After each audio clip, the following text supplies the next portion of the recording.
Moving quickly, a wild card, which I'll just throw out there. Here we have, this is in terms of like geographies and various countries. People going, oh, which country do you want to look at, and so on and so forth. So here's Argentinian small caps versus the Russell Index. The margin expansion for financial institutions in Argentina is mind-bogglingly good. So this is probably a company I'm going to own for the next 10 years. My good buddy Chris McIntosh is a hedge fund manager for Glen Orchid Capital, and he was up on stage last year at Rebel Capitalist Live talking about a wild card theme, Argentina. So let's talk a little bit more about Argentina. Is it still a good play for your long-term investment portfolio? And if so, what should that basket of stocks look like? You're about to find out. Argentina is a basket case. Everyone's like, why would you go to Argentina? Well, we started buying in Argentina in October 21. Here's just our positions. It doesn't really matter. But, we started seeing something in the market, and I wrote about it. We said to clients, look, we don't know exactly what's happening. We know that it's super cheap. We know that the place is fucked up and it's a corrupt, and it's Argentina. Okay. So, but if something's priced, it's priced, right? Argentina was once a global economic powerhouse, but decades of mismanagement turned it into an investor's nightmare. Enter Javier Milei, a libertarian with a chainsaw and a plan. In just over a year, he flipped the script. So let's break down how Argentina fell, how Milei's turning it around, and why this country is poised for a decade of growth. Back in the early 1900s, Argentina was among the world's richest nations, fueled by agriculture and trade. But starting in the 1940s, Peronist policies piled on state control, nationalizations, and handouts. Fast forward to 2023, socialism's grip left Argentina crippled. Inflation skyrocketed to 140%, and half the population lived in poverty. The peso is worthless on the black market, capital controls scared off investors, and a bloated government choked the economy. It was a place where no one dared invest. Then came Javier Milei, elected president in December 2023. He campaigned with a chainsaw, promising to slash the state and free the markets. No gradual fixes, just pure shock therapy. And he delivered. Milei cut government spending by 28%, axed half the ministries, and fired over 70,000 public jobs. The result? Argentina's first budget surplus in 123 years by January 2025. He tamed inflation from a jaw-dropping 292% to 84.5% with a bold peso devaluation and tight money policy. He deregulated markets, opening doors for mining, energy, and agriculture. And with a $20 billion IMF deal, he eased currency controls, bringing the peso's official and black market rates closer together. And it hasn't been easy. Milei's cuts triggered a recession in 2024. Poverty hit 53%. Unemployment climbed to 8%. Public wages dropped 15%. And with the midterm elections looming in 2025, political pushback is fierce. But Milei's holding strong with 50% approval, and the results are starting to show. Argentina's on the rise, the peso's stabilizing, and the banking system is functioning again. With smoother transactions and growing trust, foreign investors are starting to pick up on Argentina, and Argentina's stock market quadrupled since Milei's election. And the country's risk index plummeted, signaling it's no longer a default disaster. From lithium to natural gas, Argentina's resources are drawing global interest. The World Bank predicts 5% growth in 2025, and experts see steady gains for the next decade. So why will Argentina keep growing? It's got vast resources, market-friendly policies, backing from the US and the IMF. Milei's vision is turning a broken economy into an investor's dream. Argentina's back, baby, and it's just getting started. Okay, so let's talk about investing in Argentina and why some Argentinian stocks have a high probability of outperforming the S&P over the next decade. And in particular, a unique stock that Chris says has so much potential that he's likely going to hold it for at least that long. This is probably a company I'm going to own for the next 10 years. But before we get into it, it's best to quickly talk about asymmetry. I'd do it, but Chris does a better job explaining asymmetry in this clip from earlier this year when he was back up on stage at Rebel Capitalist Live. And what this brings up is asymmetry. Asymmetry is an imbalance. It is more of one thing and less of another. And asymmetry leads to non-linear payoffs. It is also a situation and a setup whereby your risk is far lower than your reward. It is something that we dedicate our time to at Glenorchy to try and identify where those setups exist and then to try and take advantage of them. So we just have good old Matt Damon, who has obviously a little more symmetry than the other gentleman. And that's another point. With respect to that, typically where you find asymmetry, it's often in the ugly, it's in the unwanted, it's in what is not talked about, it's in what people hate. Now Argentina, if you look at that dotted line, that was actually when we took our first positioning in the Argentinian stock market with a host of companies. Those are the ones there. Back in October 2021. It was hated, nobody liked it.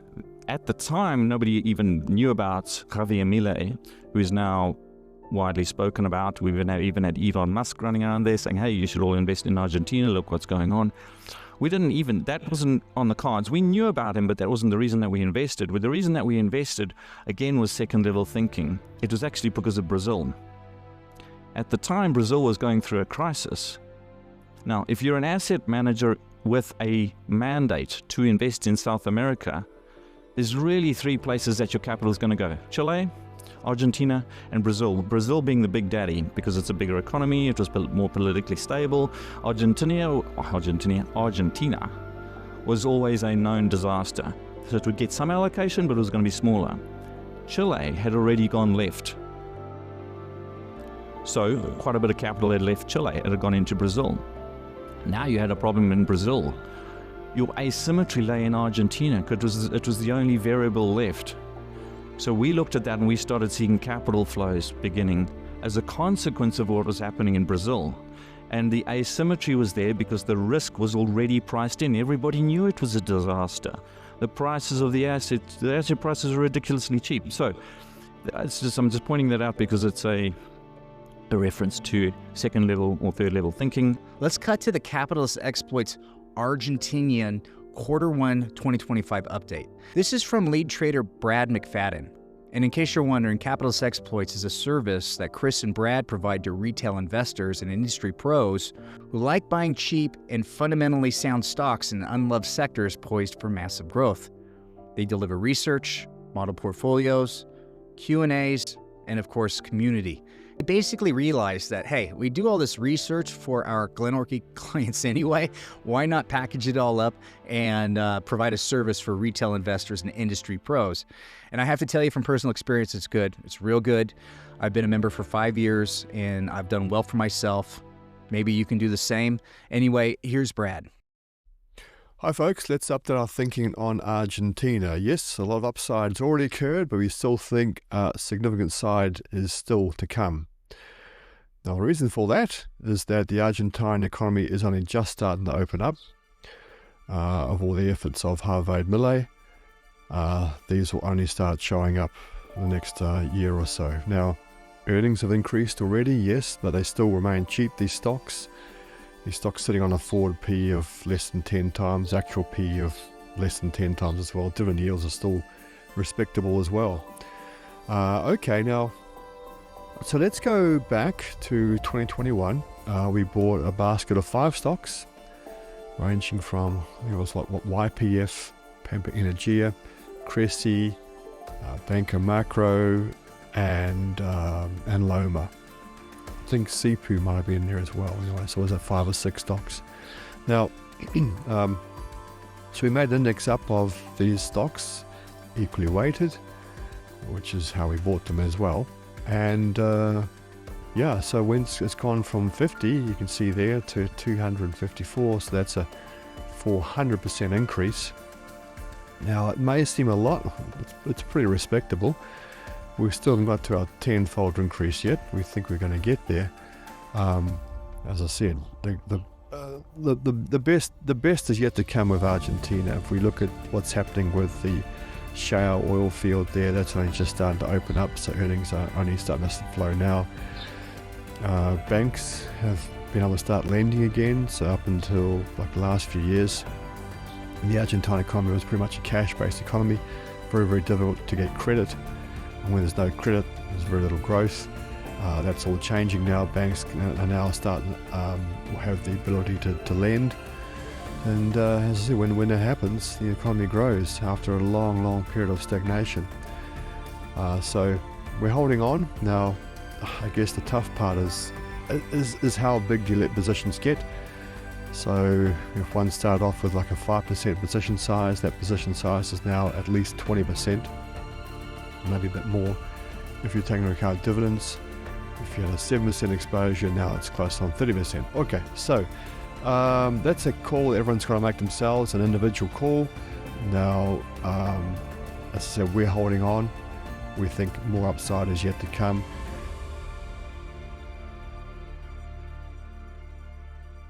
Okay, so the Argentinian theme appears strong and with no chances of slowing down. So when it boils down to getting exposure to Argentina, what stocks are worth looking at? Well, if you listen closely, you could hear Brad spill the beans on what they already own. And I'll relist those stocks at the end. But first, let's focus on Banco Macro. So BMA is one of our Argentinian stocks, Banco Macro. Mm-hmm. Trades as an ADR. Oh my gosh.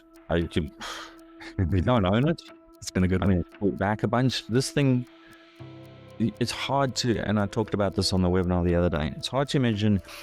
You've got, in finance, the way banks make money is to lend it out and take a margin.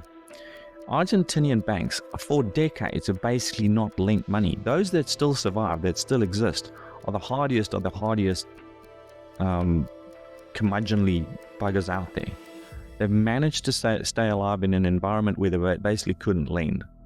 Right? When you've got 200% plus inflation, nobody's borrowing money. Yeah. There's no credit.